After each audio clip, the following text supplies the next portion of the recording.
আব্দুল্লাহ ইবনে আমর রাদিয়াল্লাহু তাআলা আনহু হতে বর্ণিত, রাসূল সাল্লাল্লাহু আলাইহি সাল্লাম বলেছেন যে একবার আমরা রাসূল সাল্লাল্লাহু আলাইহি সাল্লামকে জিজ্ঞাসা করলাম যে মানুষের মধ্যে উত্তম কে? তা রাসূল সাল্লাল্লাহু আলাইহি সাল্লাম বলছেন যে সত্য কথা বলে বা সত্যভাষী। তো সাহাবীরা বলছেন যে ইয়া রাসূলুল্লাহ সাল্লাল্লাহু আলাইহি সাল্লাম, এই বিষয়টা আমরা কিন্তু জানি যে উত্তম ব্যক্তি হলো যে সত্য কথা বলে, তবে আমাদেরকে বলুন যে মাহমুমুল কলবটা কী?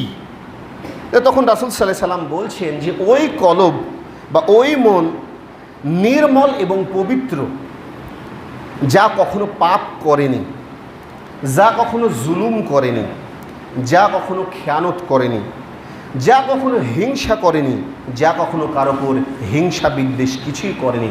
এটা হচ্ছে মাহমুমুল কলব। যে আব্দুল্লাহ ইবনে আমর রাদিয়াল্লাহু তাআলা আনহু হতে বর্ণিত, রাসূল সাল্লাল্লাহু আলাইহি সাল্লাম বলেছেন, চারটি জিনিস যদি তোমাদের মধ্যে থাকে আর বাদবাকি যদি সব হারিয়ে যায় তাও তোমাদের কোনো ক্ষতি নেই। সাহাবীরা বলছেন যে ইয়া রাসূলুল্লাহ সাল্লাল্লাহু আলাইহি সাল্লাম, তাহলে চারটি জিনিস কি? তখন তিনি এক নম্বরে বলছেন যে আমানত রক্ষা করা, মানে যেটা রাখবে যেটাই দিক সেটাকে রক্ষা করতে হবে, আমানত। দুই নম্বরে বলছেন যে সত্য কথা বলা। তিন নম্বরে বলছেন যে উত্তম যার চরিত্র সেটা। আর চার নম্বরে বলছেন খানা পিনাতে সতর্ক থাকা, যে খানাটা খাবেন এই বিষয়ে সতর্ক থাকা। কেন বলুন তো যে খানা পিনাতে সতর্ক থাকার কথা বলা হয়েছে? কারণ আপনি যে খাদ্যটা খাবেন সেটা কিন্তু হালাল খেতে হবে, এক। আর দুই নম্বর হচ্ছে যে রাসূল সাল্লাল্লাহু আলাইহি সাল্লাম বলছেন যখন কোনো মানুষ খানা খাবে সে যেন বিসমিল্লাহ বলে খায়, আর যখন কোনো মানুষ বিসমিল্লাহ বলে খায় না তখন ওই খানাতে বা খাদ্যতে শয়তান খায়। যদি কোনো মানুষ বিসমিল্লাহ বলতে ভুলে যায়, যদি মাঝপথে তার খাবারের সময় মনে হয় অথবা শেষ লোকমাতেও মনে হয়, তাহলে ওই ব্যক্তি জনে পড়ে বিসমিল্লাহি ওয়ালাহু আখিরাহু, তাহলে শয়তানে খাবারটা উগলে ফেলে দেয়। তাই বলছে খানা পিনাতে সতর্ক থাকা। আর এই সম্পর্কে আরও বলা হয়েছে যখন কোনো মানুষ খাবে সে যেন নষ্ট না করে খাবার, যতটুকু পারবে সেটা বিবাহ বাড়িতেই বলেন, সেটা নিজ বাড়িতেই বলেন, এবং প্লেট পুরাটাই চেটে খেতে হবে। যার কারণে বলছেন যে খানা পিনাতে অবশ্যই সতর্ক থাকতে হবে।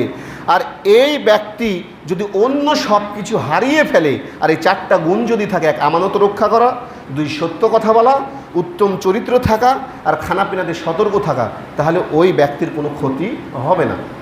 এখন আপনি বলছেন যে আমানত রক্ষা করা, তাহলে এখানে সালাদের কথা নাই। আপনি জানেন সালাদ আপনার জেনেছে সবচেয়ে বড় আমানত। সালাত হয়েছে সবচেয়ে বড় আমানত। আমানতের মধ্যে সবচেয়ে বড় আমানত হচ্ছে নামাজ পড়া। কেন? আল্লাহ রাব্বুল আলামিন রাসূল সাল্লাল্লাহু আলাইহি সাল্লামের মাধ্যমে সালাতটা আপনার কাছে দিয়েছেন, মানে আমানত রেখেছেন, আর ওটা ছেড়ে দিয়েছেন মানে আমানত হারিয়ে গেছে আপনার কাছ থেকে। বুঝেননি বোধহয় আমার কথা না?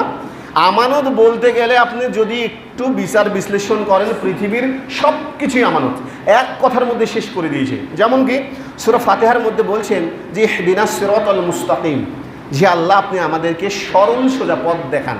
এই সরল সোজা পথ মানে বুঝেন দুনিয়ার যত ভালো কিছু আছে সব সরল পথ, আর দুনিয়ার যত খারাপ কিছু আছে সব মন্দ পথ। মানে এক কথার মধ্যে দিয়ে পৃথিবী সব শেষ করে দিয়েছে, একটা কথা শুধুমাত্র ইহদিনাস সিরাতাল মুস্তাকিম। এবার দেখুন যে এই সম্পর্কে আরও বর্ণনা করা আছে যে খাওলা বিনতে কাইস রাদিয়াল্লাহু তাআলা আনহু হতে বর্ণিত, রাসূল সাল্লাল্লাহু আলাইহি সাল্লাম বলেছেন, নিশ্চয়ই পৃথিবী হলো একটা সুমিষ্ট, মানে পৃথিবীটা অনেক মিষ্টি, তবে সে যদি এই জিনিসের ন্যায়ভাবে প্রাপ্ত হয় বা ন্যায়ভাবে সব কিছু করে তবে তার জন্য খুবই ভালো। আর যদি কেউ এই বিষয়গুলোকে খেয়ানত করে তবে কিয়ামতের দিন জাহান্নামের আগুন ব্যতীত তার আর কিছুই থাকবে না। বলছে পৃথিবীটা যে আল্লাহ সৃষ্টি করেছেন তা আপনার জন্য কিন্তু মিষ্টি। মিষ্টি নয়, আপনি খেয়াল করে দেখুন তো কত মিষ্টি জিনিস। মানুষ কিন্তু সহজে মৃত্যুবরণ করতে চায় না।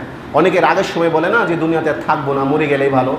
তারপর যখন ওর ব্রেনটা ঠান্ডা হয়, ঠান্ডা মেজাজ হয়, ওকে জিজ্ঞাসা করে দেখুন তো যে মরলে কেমন লাগবে। হচ্ছে মরা সহজ নাকি রে, মরা যায় নাকি? এরকম একটা কথা আছে যে এক ব্যক্তি রাগ করে বাসা হতে বার হয়ে চলে যাচ্ছেন যে গলায় দড়ি দিবে, তাই তো যেতে যেতে যেতে যেতে এক ব্যক্তির সাথে দেখা হয়েছে, গলায় দড়ি দেবে। তো দেখছি তার হাতে একটা হারিকেন আছে। তার এক ব্যক্তি বলছে, ভাই তুই কোথায় যাচ্ছিস? তো বলছে, দুনিয়ার এই মানে অন্যায় অত্যাচার দেখে আমি অতিষ্ঠ, পরিবারের সন্তান বউ কেউ ভালোবাসে না, বাবা মা, তো আমি গলায় দড়ি দিব। তো সে গলায় যে দড়ি দেবে তা হারিকেন কেন? বলছে যদি সাপে কামড় দেয় তো আসলে মরবে? ও যদি মরতে চায় সাপে কামড় দিলে তো মারা যাবে। তো কেমন বলে? বলছে যদি সাপে কামড় দেয় ও আসলে মরবে না। আমি এটা তার এটাই বোঝাচ্ছি যে দুনিয়ার জীবনটা আসলে অনেক মিষ্টি যদি সেটা ন্যায়ভাবে দেওয়া যায়। আর এই ন্যায়কে যদি আপনি অন্যায়ভাবে থাকেন বা অন্যায় কিছু করেন, তো কিয়ামতের দিন জাহান্নামের আগুন ব্যতীত আর আপনার জন্য কিছুই থাকবে না, এটা বলা আছে। এবার দেখুন যে এই সম্পর্কে সহিহ মুসলিমের মধ্যে বর্ণনা করা আছে যে আবু হুরায়রা রাদিয়াল্লাহু তাআলা আনহু হতে বর্ণিত, রাসূল সাল্লাল্লাহু আলাইহি সাল্লাম বলছেন যে কিছু কিছু ব্যক্তিকে কিয়ামতের ময়দানের দিন দেখা যাবে যে তার কাঁধের উপর উট চিৎকার করছে, উট। কিছু কিছু ব্যক্তিকে দেখা যাবে যে তার কাঁধের উপর ঘোড়া চিৎকার করছে। কিছু কিছু ব্যক্তিকে দেখা যাবে যে তার কাঁধের উপর ছাগল, মানুষ, কাপড়, সম্পদ, সোনা চাঁদি এইগুলান চিৎকার করছে আর বয়ে নিয়ে বেড়াচ্ছে।